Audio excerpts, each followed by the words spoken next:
Je vous ai demandé de passer pour échanger avec vous sur quelques points qui nous semblent très importants. Et nous avons choisi notre ville, Fatick, pour nous prononcer sur la situation politique nationale.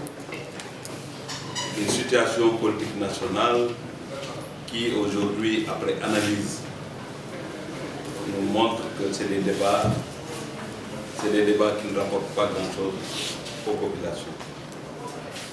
Parce que c'est des attaques personnelles, c'est des jugements de valeur, tout simplement au moment où on n'est pas loin de l'élection présidentielle. Et je pense que tout débat devrait porter sur les programmes. C'est des attaques sur le président Macky Sall, sur le pétrole, sur d'autres choses.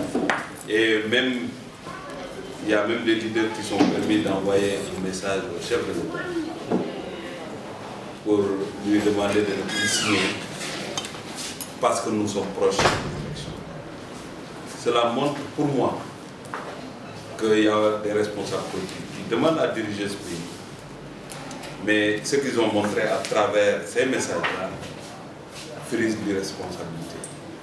Parce que l'irresponsabilité, c'est vouloir arrêter une mission qui a été donnée par le peuple, que des prétendants au poste de président de la République, ces prétendants-là veulent se substituer au peuple pour demander au président d'arrêter sa mission parce que c'est à lui de faire cela.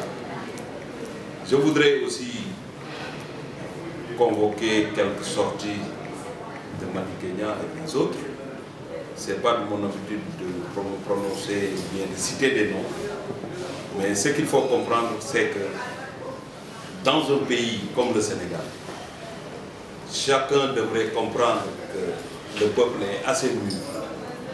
Un peuple qui aujourd'hui n'a pas besoin de leçons, parce que nous vivons dans la démocratie.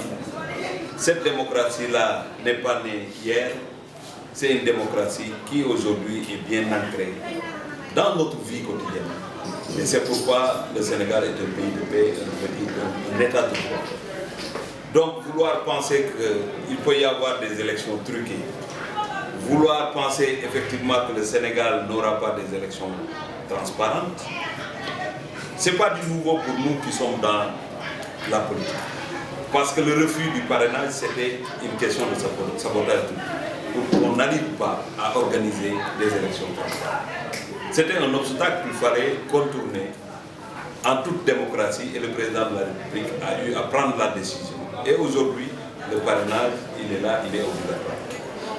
Et beaucoup de candidats ont déclaré, en tout cas, leur candidature, si je peux me permettre de le dire. Mais il y en a beaucoup aussi qui sont en train de désister parce qu'ils se sont confrontés aux réalités du terrain. Et ils n'ont pas pu avoir effectivement ce nombre de parrainages. Donc on ont essayé maintenant d'aller contacter certains leaders pour créer un front. Mais au Sénégal, on n'a pas besoin de front pour la transparence des élections. Parce que la presse est là, les populations sont là, et que les résultats sont affichés. Donc il n'y a pas de nébuleuse possible dans une gestion d'une élection ici au Sénégal. Donc, si ces candidats déclarés, au lieu d'aller se battre, voir les populations, aller faire des tournées, la leçon du président Macky Sall n'a pas été comprise par ses prétendants. Parce que Dakar n'est pas le Sénégal. Ils sont restés au niveau de Dakar pour tirer sur le régime. Mais ce que je peux dire, et le dire à mes amis et à nous tous, c'est que le verdict ou bien le pouvoir est toujours donné par le peuple. Et le peuple peut faire la part des choses sur les réalisations qu'ils ont faites, l'aspiration de ce peuple-là.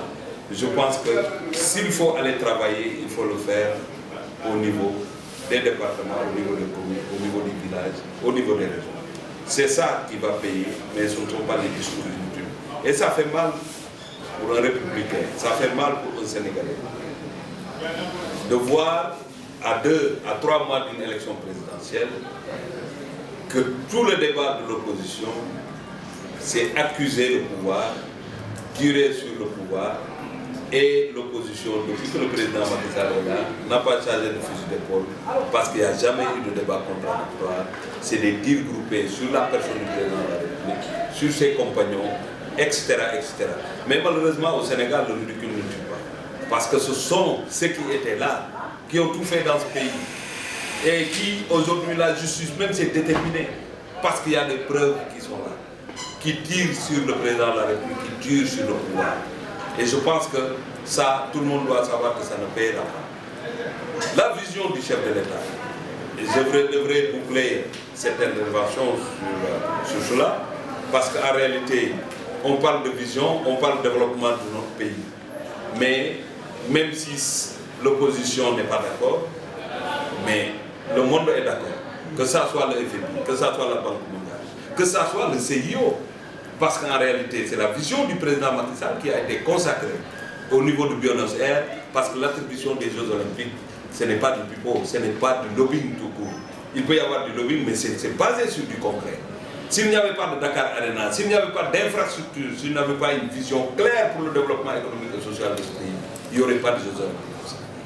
Quand je vois le président Macky Sall dans la salle, ce qui ne s'est jamais fait, le consensus et les témoignages des membres du CIO qui ne sont pas des enfants de cœur, mais j'étais très fier de voir un président de la République comme ça, qui est en train de faire des pas, qui est en train d'amener l'Afrique à un point jamais égalé. J'étais fier d'être Sénégalais, j'étais fier d'être un collaborateur du président Macky Sall. Donc, c'est peine perdue que les Sénégalais qui sont là, qu'on connaît, parce que nous tous nous connaissons, passent tout leur temps, au lieu d'aller vers des populations pour avoir le suffrage, passent tout leur temps, le jeu favori aujourd'hui, c'est parler de scandale, c'est parler de résultats truqués, préfabriqués. Et je pense que ça, c'est faire fausse route, parce que le Sénégalais, il est assez intelligent pour faire son choix. Et nous pensons que le brillant du président Macky Sall est tout à fait suffisant pour que les populations lui renouvellent sa confiance, leur confiance. Et cette confiance-là permettra au président Macky Sall de continuer le travail qu'il a entamé. Pour en venir maintenant à la situation politique départementale, pour ne pas parler de communal, parce que le ministre Madick Ndiaye, qui est le coordinateur de notre coalition, la grande majorité présidentielle, sera là tout à l'heure. Nous avons cette semaine, et ce n'est pas terminé, fait une évaluation exhaustive de notre parrainage. Ici, dans la commune de Fatick, on est à presque 119%. Nous allons dans le département, on est à 90,93%. Qui connaît l'histoire politique de ce département saura effectivement qu'aujourd'hui, on peut dire sans se tromper que le département de Fatick a encore renouvelé sa confiance au président Macky Sall, qui est le leader naturel de la région et du département. Dans un département ou bien dans une commune où il y a un problème, on ne peut pas se permettre pour un parrainage de dépasser les 100%. Donc, ce n'est que des réactions qui aujourd'hui ne corroborent pas la réalité, parce que nous sommes tous ici. Je ne suis pas l'avocat de l'ensemble des responsables, mais les responsables, chacun en ce qui le concerne, en train de faire ce qu'il peut. Il ne faudrait pas que la politique aussi nous fasse croire qu'un responsable politique, c'est quelqu'un qui règle tous les problèmes. Ce n'est pas possible. On nous parle d'emploi, c'est bien. C'est normal que la jeunesse demande de l'emploi. La jeunesse et les populations sont dans le droit d'avoir de l'ambition, de réclamer de meilleures conditions de vie. Mais faudra-t-il qu'on reconnaisse les efforts qui ont été faits. Parce que nous vivons ici. Moi, je suis très fier d'aborder ces questions parce que je suis un ministre de la République. Je suis le maire de Fatick, mais ma famille est là. Mes enfants sont dans les écoles ici à Fatick. Ils ne sont pas à Dakar, ils ne sont pas ailleurs. Donc, améliorer les conditions des populations, c'est un combat pour moi parce que je suis le premier concerné. Et beaucoup de politiciens qui ne sont pas d'ici, et d'ailleurs, les Sinsines en général, il est toujours là, parce que nous aimons retourner dans nos villes et dans nos familles. Mais beaucoup de gens sont là, mais au niveau national, qui ne vont que dans les villages quand il y a un événement extrêmement important au temps du président de la place. Mais Fatick ne connaît pas ça. Je le dis, je ne suis pas peut-être toujours en phase avec tout le monde, mais je peux aujourd'hui défendre ces leaders qui sont en permanence ici et qui font ce qu'ils peuvent. Vouloir penser que le leader est capable de tout faire, c'est se tromper. Parce que même Dieu pouvait rendre tout prospère, il ne l'a pas fait. Il y a toujours des problèmes qui se dresseront parce que la vue de l'individu, c'est des problèmes qu'on règle, qu'on dépasse et d'autres problèmes se dressent. C'est comme ça qu'on donne sens à la vie.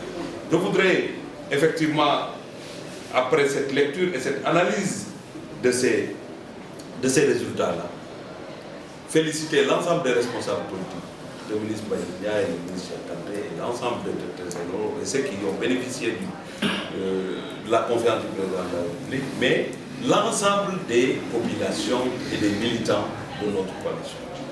Parce que si je prends l'exemple de Fatick, en réalité, la collecte a été faite par les jeunes et les femmes. Ce ne sont pas les responsables politiques qui ont fait le tour, mais ce sont les jeunes qui sont dans la coalition, les femmes, qui ont pris en charge ce parrainage et qui ont eu d'excellents résultats. Ces résultats-là, il faut les confronter, continuer à travailler, parce qu'on a un stock ici qui va s'ajouter la semaine prochaine dans le résultat. Et nous verrons que le pourcentage va continuer à grimper. Et cela montre effectivement que les difficultés, s'il y en aura, ici au Sénégal, ça ne sera pas dans le département de Fatick, ni dans le... Nous ferons tout pour que Fatick, région, département, que ça soit un grenier pour notre coalition, pour que si on devrait avoir quelques difficultés à Dakar où les gens vont se battre âprement, que le problème soit réglé par nos régions, que ce soit Matam, que ce soit les grandes régions qui sont ici.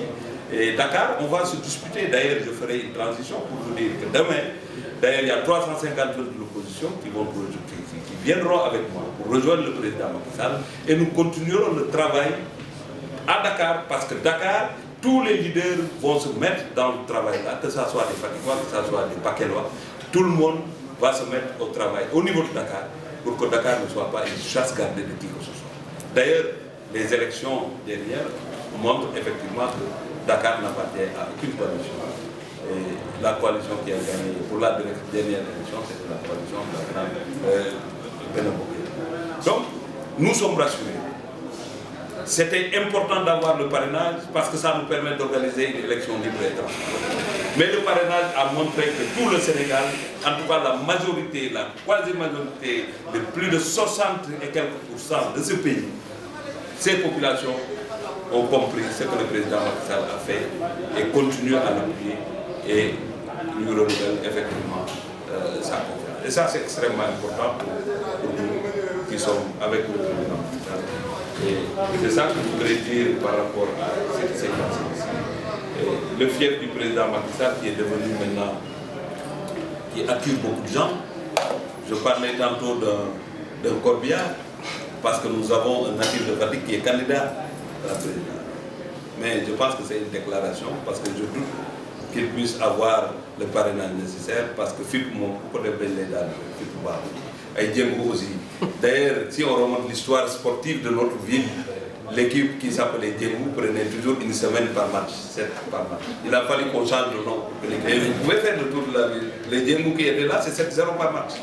On a changé pour appeler Jeunesse Amicale de Dar es Salaam pour prendre des trophées, parce que c'est mon quartier. Donc Djembo ne porte pas bonheur ici, Fipou ne porte pas bonheur ici. Donc il n'aura pas. Mais il avait saisi l'occasion pour dire que Fatick n'a pas de corbillard, je vais acheter le corbillard, le Makital, etc., etc. Mais puisque lui, il ne va pas atteindre le président. Quand il veut combattre, moi je suis là pour le faire. J'ai déjà acheté le corbillard. Donc lui, il fut directeur général de la douane. Il devrait pouvoir servir sa ville.